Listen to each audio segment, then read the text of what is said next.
হাজ্জাজ বিন ইউসুফ এই লোকটা জীবনী পড়তে গিয়ে পেলাম এত জুলুম করেছিল জনগণের ওপরে, জনগণ তার নামই দিয়েছে জালেম। পাইক পেয়াদা যারা আছে সৈন্যরা, তারা এসে বলছে, বাদশাহ আপনার জন্য তো বাইরে যেতে পারি না, শুধু মানুষ গালি দেয়, জালেম বলে আপনাকে।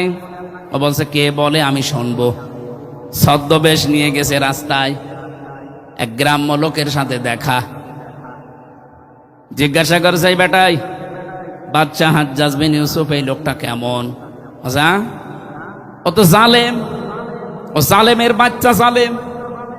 যেই বুঝেছে দুইবার জালেম, ওর মেজাজ গেছে খারাপ হয়ে। ডাক দিয়ে বলছে, দিকাই আমি সে হাজ্জাজ বিন ইউসুফ। চিন্তা করছে, আল্লাহ কার সামনে কি বললাম, মাথা থাকবে না।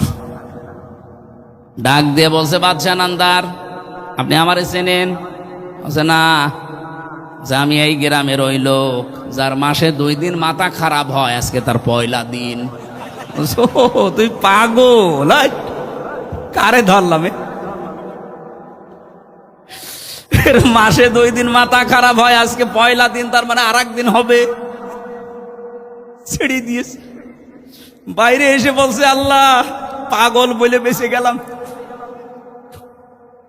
তাছাড়া যদি সত্যিও জানতো যে না আমার মাথা ঠিক আছে, আমার মাথা আজকে থাকতো।